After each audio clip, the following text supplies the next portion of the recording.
This is We Bleed Orange and Black, the podcast for Halloween and horror lovers. Join us as we interview creators, discuss our favorite horrors, share original spooky stories. I'm Jeff C. Carter, and this week we're talking with Clay McLeod Chapman about his new book, Stay on the Line. Clay McLeod Chapman's novels include What Kind of Mother, Ghost Eaters, Whisper Down the Lane, The Remaking, and his Disney middle grade series, The Tribe.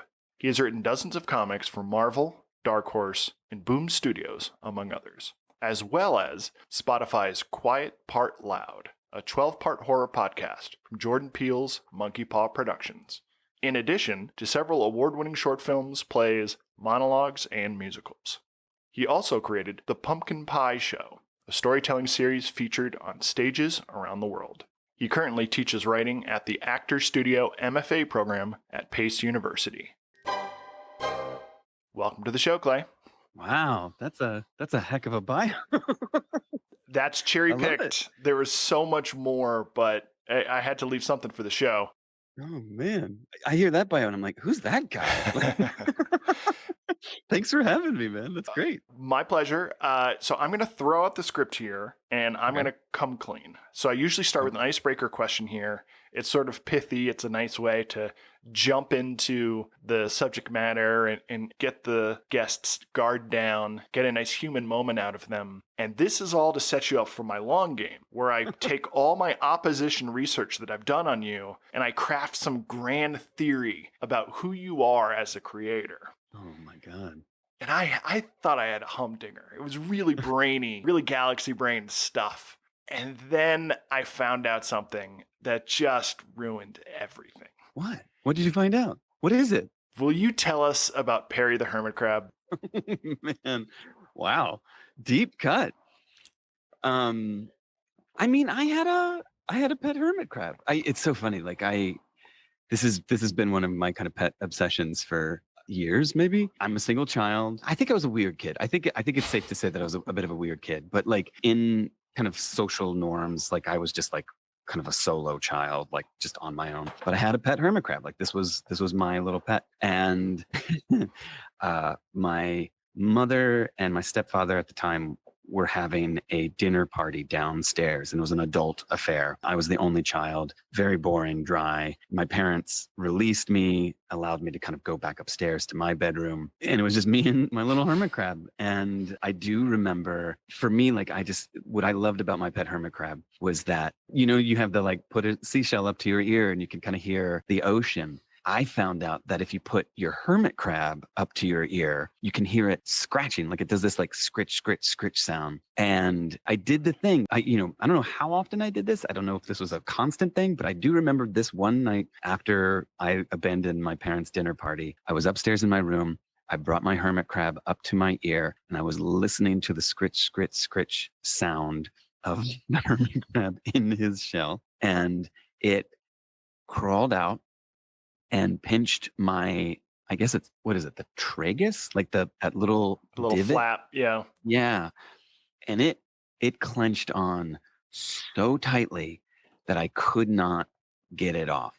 And I was screaming bloody murder. I ran downstairs to this dinner party with all of these adults, and I come in like basically this like 5-6-year-old kid basically like screaming my head off with this hermit crab dangling from it looked like I had an earring of a hermit crab dangling from the side of my head, and crashed the dinner party. My mom is like trying so hard to kind of extract, like just kind of like yank this friggin' fraggedy frack hermit crab off of my head. And I think there was blood. I'm imagining there's blood. Like it's so far gone at this point. Like in the retelling, there's definitely blood now. And that was the end of Perry. Perry didn't last the night because I think there was some, God, I don't know if this is real or not. I may be making this up, but I feel like after my mom tried prying it off, like maybe she took pliers, maybe she took some other apparatus to kind of like crunch the claw. Maybe she took actual crab. Yeah, I mean, you got the tools. Use them. It was not a great night for anyone involved. I survived to tell the tale, but I don't think Perry did, sadly. It was a real heartbreaker on multiple levels because this was my pet. Like, I love this. I had a little terrarium and everything. Yeah, So R.I.P. Perry. R.I.P. Perry. Pour one out for a real one. So, do you ever hear something about someone and you're like, that explains it. That explains a lot. Like, you find out someone fell down the stairs as a kid or got dropped on their head. I kind of think that story explains so much of your fiction, your morbid fascinations, themes you return to again and again. The idea of something trying to slither inside your ear and live there and turn you into a shell. I mean, that cuts through many Clay McLeod Chapman stories. Oh my God. You know, you're probably onto something. I'm steering clear of the couch, but if this was therapy, I'd be like, it all began with Perry. I feel like there are multiple Perry stories, like whether it's Perry or something else, but like, Right. yeah, it's just so funny how these kind of bedrock events of your childhood end up kind of feeding some larger pathos into, hopefully there is a way in which they manifest themselves productively, creatively to become something other. That story in particular became the kind of foundation for a short story that I wrote just recently for Fangoria magazine. Nice. They put it out in their January issue back at the beginning of the year. So Perry lives on. We discussed this in person when we met at Spirited Giving and StokerCon, which is, I grew up in the tri-state area, Maryland, Virginia, all that. Every summer we would go down the shore to Delaware and there were always hermit crabs for sale. And eventually I wore my parents down and I got my own little coterie of hermit crabs. And the shells would be painted and they were so cool because they were crustaceans, which is a real fascination for people in the Northeast. But they were like dry land crustaceans and you could set up the terrarium, et cetera, et cetera. Multiple times through my life, I owned hermit crabs and it never worked out well because it's just so hard to maintain their environment and keep them pest free and stuff. But we had one named Pinchy that kudos to my wife for sticking with me after she had to put up with Pinchy's torments. It's a grim world for a hermit crab out there. It's hard out here for a hermit crab. So I first met you without knowing it through a little short film that you made called Late Bloomer. Oh, wow. You're still talking to me? Yeah. Can you tell us a bit about that one? Wow. That was the kind of beginning of so much. I wrote a story called Late Bloomer, and it's a fun story to kind of read and do out loud in public because it's basically just a horrible riff off of like what is the most inappropriate place to set a H.P. Lovecraft story. And for me, the answer was obviously a 7th grade sex ed class. And in writing it, I realized pretty quickly, like there's a lot of parallels between the kind of unknown of HP's world and the unknown of a boy kind of at the precipice of his own adolescence and the kind of confusion or kind of misunderstanding of the female anatomy and how potentially monstrous that can be for someone who doesn't have the emotional wherewithal, comprehend the incomprehensible. And I would do that story at events. And this one guy, this one filmmaker, and this is like in our 20s, we're kids. But this guy was like, I want to turn that into a movie. And he did. Like we made this short film called Late Bloomer. He maxed out his credit card. He found a school in New Jersey that allowed him to like take it over from the final bell of the day on Friday afternoon to the first bell on Monday morning. Banged it out in like 48 hours, less than. And it was a 13-minute short film, which is long for this story, but it was our first kind of foray into film. So much fun. And that director, his name is Clay McLeod. We've collaborated a lot of times since. We did a feature together. He's directed a feature about Lizzie Borden, starring Chloe Sevigny and Kristen Stewart. He's directed for Westworld. He's directed for, I mean, like you name it. So he's had this career as a filmmaker now, but his beginning and my beginning in film we're doing this lark Lovecraft. And it got to Sundance. It did festival rounds. It really did lay down the groundwork for a moderately just like almost a career in film. I'm orbiting film. I guess I should say. Craig's doing film all the damn time, film and TV. I kind of drift into film and TV when I can. Which came first, Late Bloomer or The Pumpkin Pie Show? The Pumpkin Pie Show. Okay. That's like my band. Like I was like one of those like little punk rock kids who just wanted to be in a band and had no musical talent whatsoever. I just couldn't. I mean, there's some punk rock bands out there that don't have musical talent either. I just never was able to pick up an instrument and connect.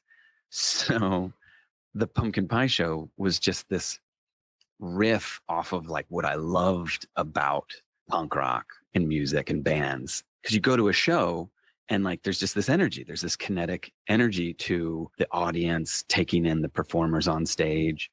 And I think there's something kind of inherently theatrical about that too. I didn't have the musical talent, but I wanted to believe I had the showmanship of a singer. Like there was a quality of like connecting with the audience. So I would just write these goofball short stories that were all first person. And I would just try to convince publishing people that they're short stories, but convince theater people that they're monologues. Yeah, it was just kind of these wild, weird, dark pieces. And Late Bloomer was one of those pieces. And okay.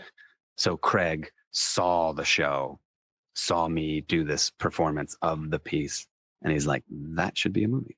And this was black box style, no costumes, no sets, no props. Oh my God. Nothing. We didn't have any money. I mean, this literally started when I was a teenager. You know, I was a part of that kind of zine culture, photocopy culture, fold it, staple it yourself culture. Theater was just a kind of offshoot of that. Who had money for sets? Who had money for costumes? So you could like create all of that stuff, but just in the story. Like, hello, I'm on top of this mountain right now. And like, ooh, it's cold. And like, you know, I'm an explorer. And like, the audience would be like, yeah, you're on top of a mountain and you're an explorer. Like, it's cold. Like, I get it. Like, it just checks out. Seems legit. Yeah. He's shivering. He wouldn't lie about that. Who needs $1 million gazillion to build a mountain when you can just use your imagination, guys? When I think of some pimply-faced kid sitting in his bedroom, listening to Black Flag, stapling photocopied zines, that's not the person I expect to charge the stage and belt it out just through sheer will alone. You know, you play the cards you're dealt, right? Like I was just this theater kid who loved punk music and I can't play sports, never could play sports, never could play an instrument. Like the list of things that I just can't do are just that's a long list. But I loved all of these things. I don't know, like for me, like it was just a matter of like, I'm going to do what I want to do. And if I can convince anybody to come along with me for the ride, that's awesome. And some days I could convince one person.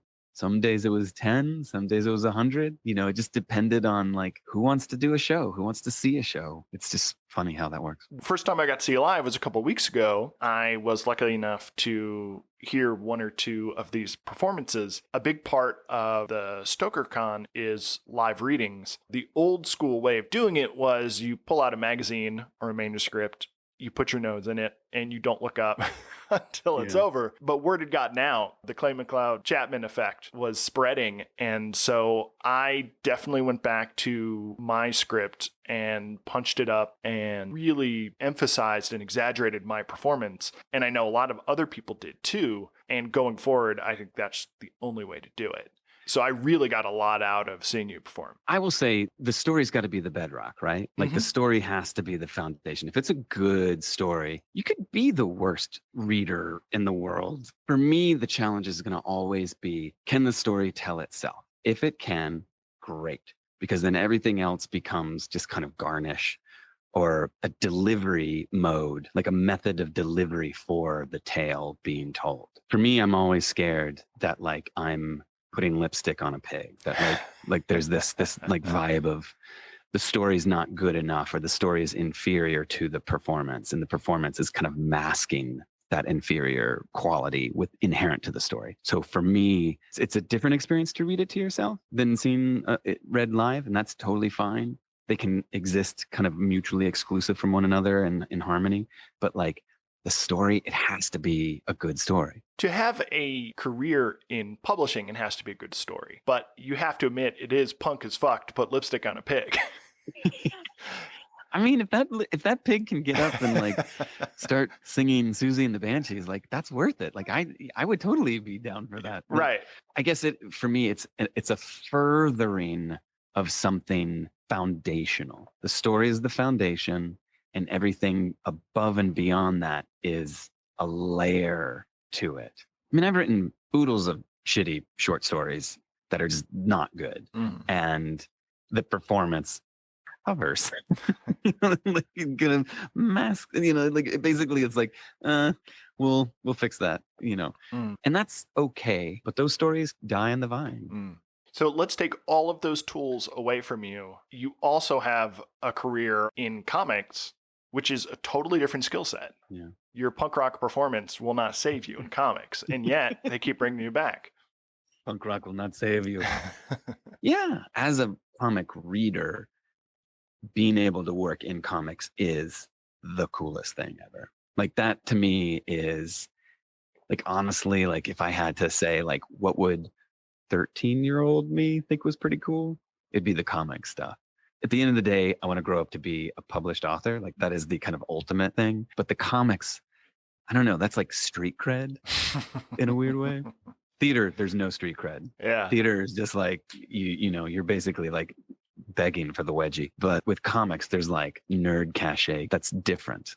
I heard one comic creator say that every time you burrow your way into the fortress of comic book publishing, they plaster over that hole.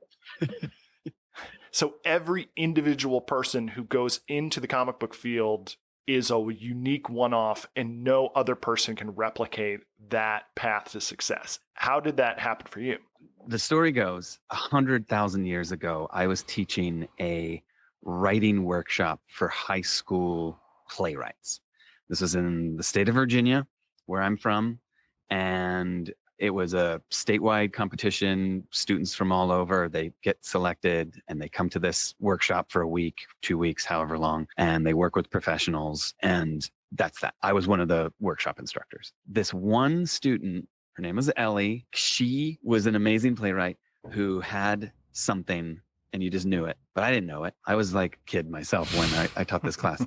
We didn't really keep in touch for a while, but she graduates from high school, goes to college and moves to New York City, gets an internship at Marvel Comics. She becomes an assistant editor, an associate editor, an editor. Like she kind of works her way up the ranks of Marvel so that when you fast forward 10 years, maybe 15 years since we had crossed paths, she comes to see me do a reading in Manhattan. And she's like, hey, do you remember me? And she's like, I work at Marvel now. Do you want to write for Spider-Man? And the lesson I've learned in life is that when anyone ever asks you a question like that, you just automatically say yes. And you learn as you go. So this high school student who I taught was suddenly my boss. She became my editor. And I was pitching stories to her and her boss, Steve Wacker. That was probably like 2009. And honestly, like she was my editor at Marvel for years and years and years. And I would follow her wherever she goes. You never know who's going to be your boss. That's the other lesson. You never know. That's a great story. Had you just consumed so many comic books that you were conversant in the language of sequential art? I mean, if I'm being honest, no.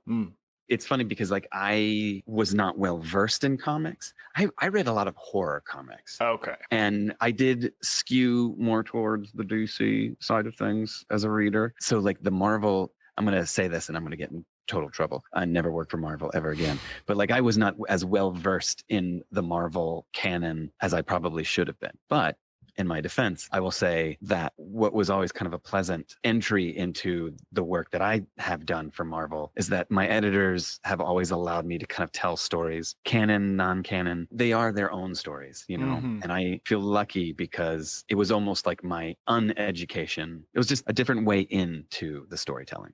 I think that may have contributed to your continued employment because otherwise, if you just are raised on a diet of Marvel and then you go and regurgitate all the things you know about Marvel, it's kind of same.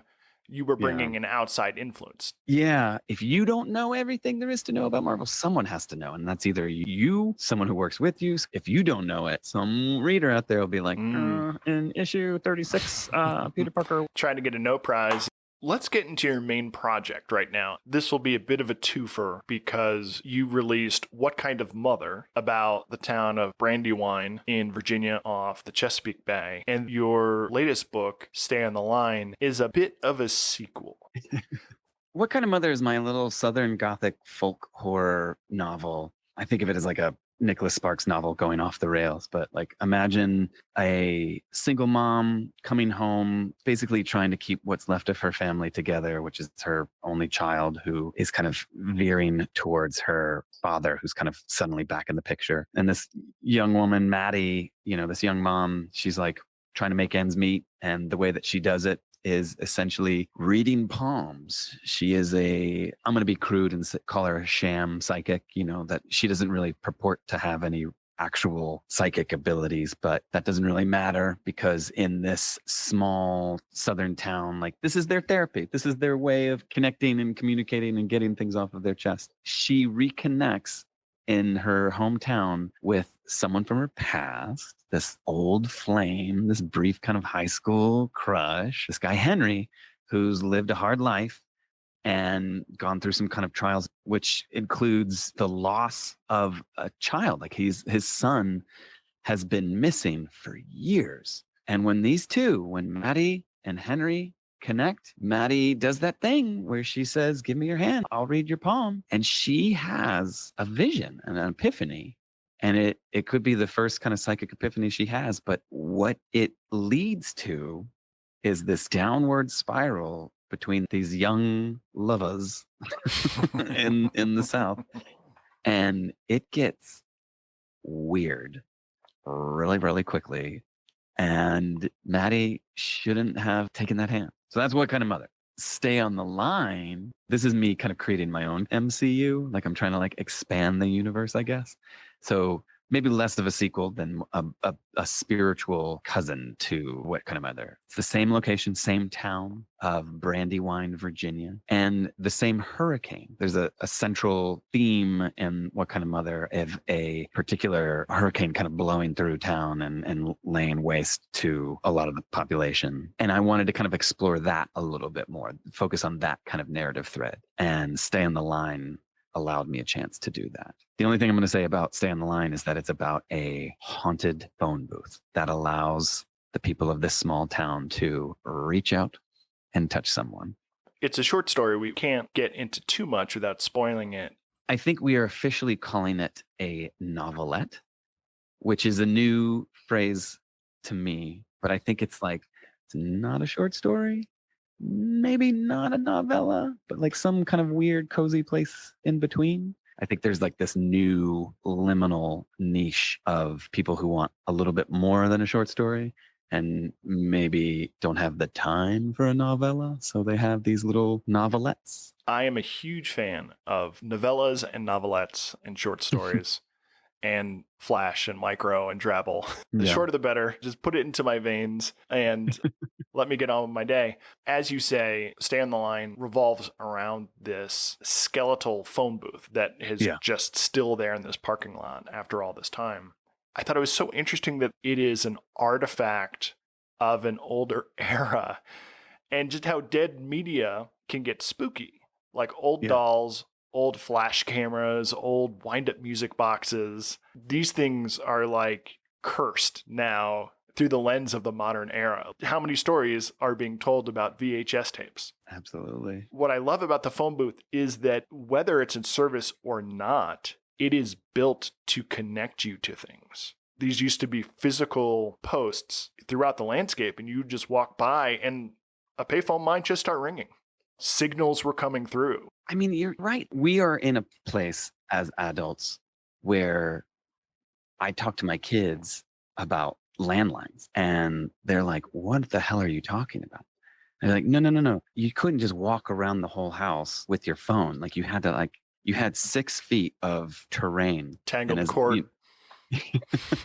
It's just so inconceivable in this kind of Wi-Fi wireless world that we live in now. When you look to the past of dead technology, immediately the only kind of salvage is these things are great for ghost stories because they are, in effect, ghosts themselves. Is it too spoilery to draw a possible connection between the voice in Stay on the Line and the audio parasite in Quiet Part Loud? Oh, wow. I wouldn't say no to it. For me, and this is either lazy writing or just the way it is. Maybe a little bit of both. But when you're writing and kind of like building a body of work, I almost feel like there's like bleed over. Mm-hmm. And it's the kind of thing you're talking about at the beginning about crabs. There's these pet obsessions. And for me, am I going to admit that I have like a parasite obsession, like a sonic? There's something to be said about parasites. Like that's terrifying. My initial thrust of the interview was going to be the idea that you were obsessed with sonic parasites because you grew up as a solo storyteller in a black box theater who used sound to affect people. And I have personal experience with the kind of devastation that you have wrought, because at StokerCon, I was going into a reading as it was just emptying out, and my friend Shelly came out, and she was ruined. Her eyes were bloodshot, tears were streaming down her face, and I was horrified because I thought someone had just died. No, she had just been to your reading. And another woman came out also in tears, and they hugged each other, and they had to like go decompress from what you did to them with your performance, with your audio. And I was like, oh, that's why he keeps telling stories about how sound can affect people and can infest them and get inside them and change their personalities in the course of their life. And then I found out about the hermit crab, and I was like, oh no, it all goes back to Perry trying to slither into his brain. Damn it. I love that. As a writer and as an offshoot, as a performer, this is all you get. You get your words and how you convey those words, how you tell the story. And like, I mean, I think it goes back to campfire days, sitting around in the cave, spinning a yarn, talking about that day's kill. I think the best stories are the most kind of laid bare. The teller is all you have, whether that teller is doing something parasitically, symbiotically to manifest something in you. That's all we can hope for. And hopefully it's a mutually beneficial symbiotic relationship where the win-win is that I get the catharsis of telling the story and you get the catharsis of hearing a story. And together we've experienced something together. We share something now. That's what I love about theater, especially like black box theater, because you're one of like a small group of people and you're sharing this one thing. You're sharing this one story. And that's all that matters. And you get to see the audience, like you get to experience the kind of connective tissue that bonds an audience and a performer together. So whether I'm parasitically like feeding off of them, I don't know, maybe. Well, we can go with it. We can roll with it. I love this theory. I'm a leech. I'm a literary leech. I think at the end of the day, when the totality of human experience and knowledge has been tabulated, there will be very little difference between us and other animals. I think maybe the only thing unique to the human species is storytelling. Yeah. Because I think there's other intelligent animals and other ways of cognition, dolphins, chimps, and cats and pigs and crows, octopuses and everything. I suspect to tell stories is to be human. Tell stories to ourselves, tell stories about ourselves, tell stories about our place in the world. That is why I think people that spoil stories on purpose are inhuman and can be killed without pity. But I digress. Back to the idea of storytelling and affecting people, I think if there is a dread to be tapped into, it is the dread of transmission. Yeah. I think that the dread of our times is viral transmission, disinformation, radicalizing social media. That idea that there's something going around and it can go through you and you can be a carrier of it. Oh my God. You're talking my language, man. I love that. That is my catnip. I'm not going to do a big pitch, I swear. But my next book that comes out in January is it's all about, it's called Wake Up and Open Your Eyes. It is about that. It is about what if half of the country was possessed by demons? Yeah. And depending on who you are and where you get your information from, depends on which half is getting possessed. And it's all through social media. It's all through how we get our info. Spooky times we're living in. We covered What Kind of Mother in my book club, the Grim Readers at Books on the Bosque. Shout out to Grim Readers. Some of the people didn't know what a horseshoe crab was. They just thought it was like an average crab, any other kind of cute little guy that you might see in Little Mermaid. And I was like, oh, no. Horseshoe crabs are these incredible prehistoric roving helmet spiders. They're awesome.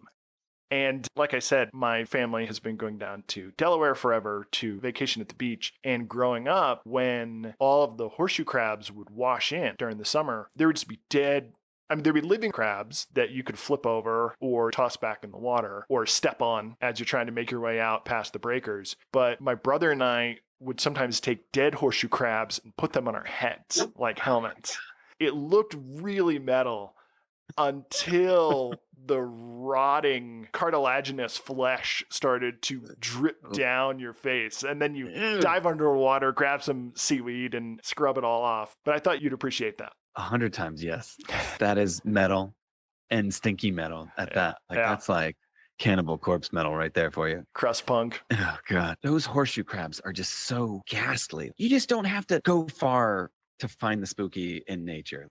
So, Clay, what projects are you working on next? Well, Stay on the Line comes out officially July 30th. I have a novella coming out in September called Kill Your Darling, which is with Bad Hand Books. My next big novel, Wake Up and Open Your Eyes, comes out in January, just to kick off 2025. And then I have a mini-series comic coming out for Dark Horse called Seance in the Asylum. And the first issue comes out October, and that'll be a 4-issue series. Where can our listeners find you online? I'm on the Twitters and the Instagrams and the Facebooks.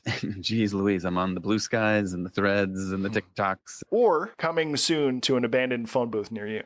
Yes, pick up the phone. Thanks for talking today. Thanks so much for having me. This has been a blast. Please subscribe and follow. Links are in the show notes.